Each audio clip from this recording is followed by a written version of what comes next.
Hello guys, good morning. હર હર મહાદેવ. સ્વાગત છે આપણા 18મા બ્લોગમાં. ને આપણે જઈ રહ્યા છીએ અત્યારે આપણી દુકાન તરફ. ને હું ને રાજુભાઈ દુકાન તરફ જઈ રહ્યા છીએ, દુકાને આપણી. ને અત્યારે વરસાદ આવે એવું ફૂલ વાતાવરણ થઈ ગયું છે પાછું. હું કાલે તો એટલો બધો વરસાદ ન થયો. તમે આપણા બ્લોગમાં જોયું છે કે થોડીક વાર જ વરસાદ આવ્યો હતો અને પાછો વરસાદ થોડીક વાર આવીને વયો ગયો. એટલે હવે આજનું વાતાવરણ એવું જ છે, વરસાદ આવે એવું. એટલે જોઈએ છીએ કે આપણે વરસાદ આવે છે કે નહીં. ને હવે આપણે નીકળી ગયા છીએ દુકાન તરફ. ને આપણે જ્યાં સાઈડમાં રોડનું કામ ચાલે છે એ જોતા જઈએ કેવું ચાલે છે. સારું ચાલે છે, વરસાદ નથી એટલે વહેલા કામ થઈ જશે એવું લાગે છે. પછી આપણે નીકળી ગયા આપણે રસ્તામાં બાપા સીતારામના દર્શન કરવા. બાપા સીતારામના ચાલુ ગાડીએ દર્શન કરીને આપણી દુકાન તરફ રિદ્ધિ સિદ્ધિ મહાદેવના દર્શન કરીને નીકળી જઈશું. એટલે હવે જો આપણે બાપા સીતારામની મઢુલી પાસે પહોંચી ગયા છીએ.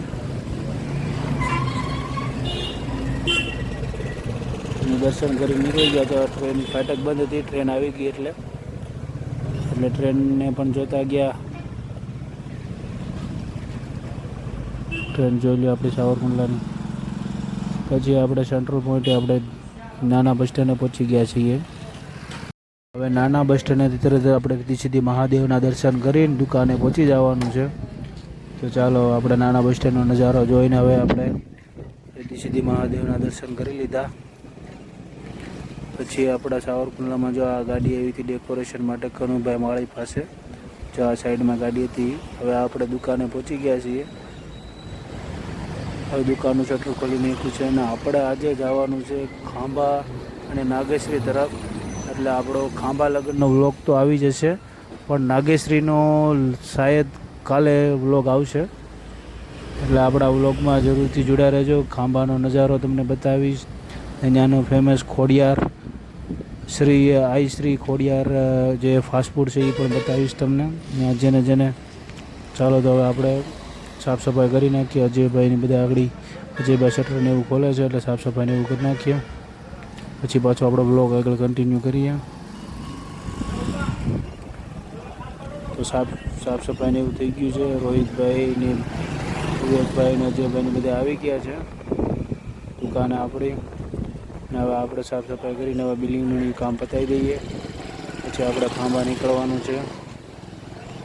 એટલે તો જો આપણે ગાડી લઈને નીકળી ગયા છીએ ખાંભા તરફ જમી કારવીને, કેમ કે આપણે ખાંભા પહોંચવાનું છે. તો તમે આપણે બાયપાસનો નજારો જુઓ.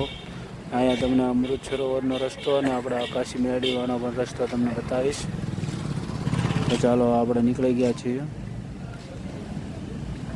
ને આપણા વ્લોગમાં છેલ્લે લગન જરૂરથી જોડાવજો.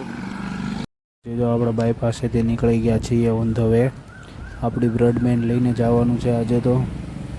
એટલે આપણી બ્રડમેન હોય એટલે આપણે તો કંઈ ટેન્શન જ નહીં હોય, કેમ કે આરામથી 70-80 ચાલી જાય છે.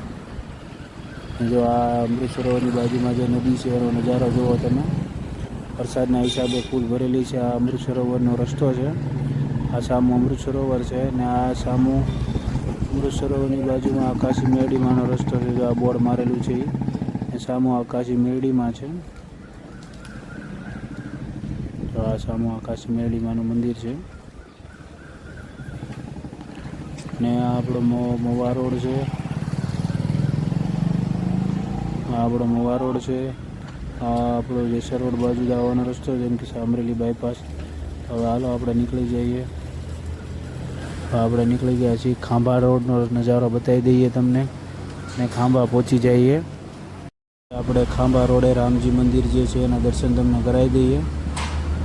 તો આપણે રામજી મંદિર છે ને જો આપણે ખાંભા એન્ટ્રી થઈ ગયા છે. આપણી થોડી ઘણા ખાંભા એન્ટ્રી થઈ ગયા છે. આ આપણે સાઈ શ્રી ખોડિયાર ફાસ્ટફૂડ છે. પછી રિટર્નમાં પાછું આવવાનું છે. જ્યારે ખાંભા વરસાદ આવે એવું વાતાવરણ ફૂલ થઈ ગયું છે અને આપણું સાઈ શ્રી ખોડિયાર છે ફાસ્ટફૂડ. ત્યાં નાસ્તો આપણે કરવાનો છે આજે. જો તો તમને નાસ્તો કેવો લાગે અને તમે નાસ્તો કર્યો હોય તો કમેન્ટ જરૂરથી કરજો. ને હાલો બધા નાસ્તો કરો. હવે મળીશું આપણે નવા બ્લોગમાં. બધાને હર હર મહાદેવ. ને આપણી ચેનલમાં નવા હોય તો લાઈક એન્ડ સબસ્ક્રાઈબ અને બેલ આઇકન જરૂરથી કરજો.